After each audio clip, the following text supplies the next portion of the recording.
नमस्कार, मी डॉक्टर शिवारी वाघ, संचालक aspire education institute, Chhatrapati Sambhajinagar.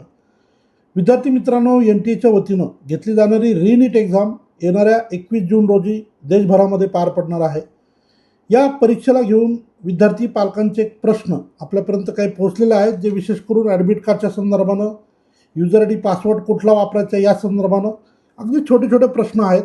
परंतु या प्रश्नांना आपण या ठिकाणी अगदी शॉर्टमध्ये उत्तर देणार आहोत.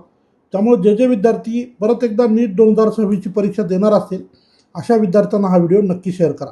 अगदी पहिला प्रश्न आहे की आपल्याला ॲडमिट कार्डच्या संदर्भानं नव्यानं ॲडमिट कार्ड डाउनलोड करावं लागेल का?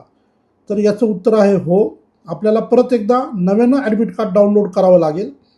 3 मेसाठी जे आपण ॲडमिट कार्ड वापरलेलं होतं त्याचा आणि या होणाऱ्या परीक्षेचा कुठलाही संबंध नाही आहे. परत एकदा नव्यानं ॲडमिट कार्ड डाउनलोड करून त्या ॲडमिट कार्डवर जे कुठलं सेंटर आपल्याला मिळालेलं असेल त्या ठिकाणी आपल्याला परीक्षेला उपस्थित राहायचं आहे. परीक्षेचा टायमिंग 2 वाजेपासून पेपर सुरू होईल आणि 5:15 वाजेपर्यंत आपल्याला त्या ठिकाणी वेळ देण्यात आलेला आहे. अर्थात 15 मिनिटाचं ॲडिशनल टायमिंग तुम्हाला त्या ठिकाणी उपलब्ध आहे. परंतु रिपोर्टिंग करत असताना शेवटची वेळ असणार आहे 1:30.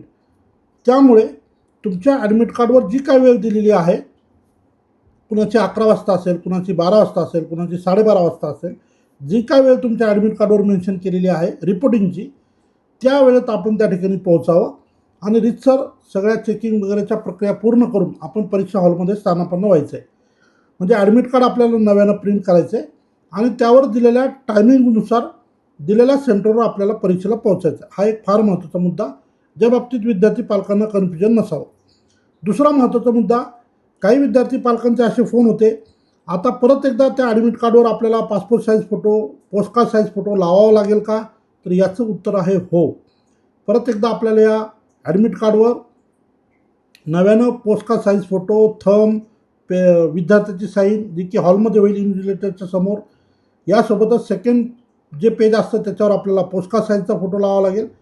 आणि हे ॲडमिट कार्ड परत एकदा जसं अगोदरचं ॲडमिट कार्ड जमा झालेलं त्याच पद्धतीनं हेही ॲडमिट कार्ड परीक्षा हॉलमध्ये जमा करून घेतलं जाईल. त्यामुळं आपल्या सोयीसाठी, फ्युचर रेफरन्ससाठी अजून काही ॲडमिट कार्डच्या प्रिंटआउट आपण घेऊन ठेवाव्या. सोबत एक सॉफ्ट कॉपीसुद्धा आपण त्या ठिकाणी आपल्यासाठी पुढं भविष्यात लागेल म्हणून ठेवावी. आता बऱ्याचशा विद्यार्थ्यांना हे प्रश्न पडलेले आहेत की परीक्षा सेंटर जे मागच्या एक्झाममध्ये होतं तेच असू शकेल का? असं कंपल्शन नाही आहे. या नवीन येणाऱ्या ॲडमिट कार्डवर होऊ शकतं की जुनं जे एक्झाम सेंटर होतं तेच तुमच्या वाट्याला येईल किंवा नवीन येऊ शकतं. त्यामुळं आपण कुठेही गाफील न राहता 14 तारखेपासून जेव्हा ॲडमिट कार्ड उपलब्ध होतील आपण आपलं लगेचच ॲडमिट कार्ड डाउनलोड करून घ्यावं आणि त्यावर नेमकी परीक्षा कुठल्या सेंटरवर होणार आहे हे आपण त्या ठिकाणी निश्चित करावं. अजून महत्त्वाची सूचना, ज्या मुलांचं सेंटर बाहेरगावी आलेलं आहे, दुसऱ्या लोकेशनला आलेलं आहे, त्यांनी 1 दिवस अगोदर पोहोचण्याचा प्रयत्न करा. 2026च्या नीट परीक्षेमध्ये 3 मेच्या अनेक विद्यार्थी परीक्षा सेंटरवर अगदी वेळेत पोहोचले.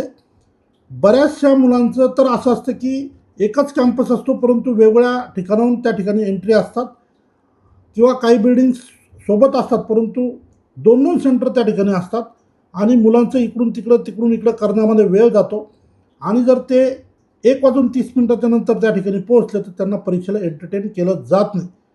त्यामुळं विद्यार्थ्यांनी वेळेत पोहोचा. आपल्या ॲडमिट कार्डवर जो रिपोर्टिंग टायमिंग दिलेला आहे त्याच वेळेत आपण परीक्षेला त्या ठिकाणी पोहोचायचं आहे. थोडक्यात आपल्याला नव्यानं ॲडमिट कार्ड डाउनलोड करावं लागेल. नव्यानं आपल्याला त्या ॲडमिट कार्डवर फोटो लावायचे आहेत. पोस्टकार्ड साईजचा फोटो आपल्याकडे नसेल तर तो काढून घ्या.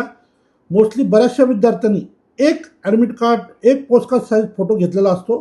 पासपोर्ट साईजचे फोटो बऱ्यापैकी सगळ्यांकडे उपलब्ध असतात.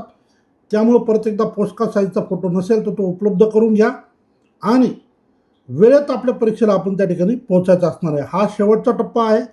साधारण अजूनही एक आठवड्याभराचा कालावधी मुलांना सराव परीक्षेसाठी, रिव्हिजनसाठी उपलब्ध आहे. आपण अगदी मन लावून या परीक्षेला परत एकदा सामोरं जावं आणि जे काय आपल्यासोबत यापूर्वी घडलं आहे, 3 तारखेला परीक्षा होऊन चांगले गुण येत असताना परत एकदा परीक्षा द्यायची आपल्याला वेळ आलेली आहे, तर याला संधी म्हणून आपण बघावं आणि पॉझिटिव्हली या परीक्षेला फेस करावं असं मी तुम्हाला या ठिकाणी आवर्जून सांगेन. सर्व विद्यार्थ्यांना जे इतर परीक्षेसाठी शुभेच्छा देतो. या संदर्भात काही पण अपडेट आल्या तर तुमच्यासाठी तात्काळ शेअर केल्या जातील या ठिकाणी थांबतो. धन्यवाद.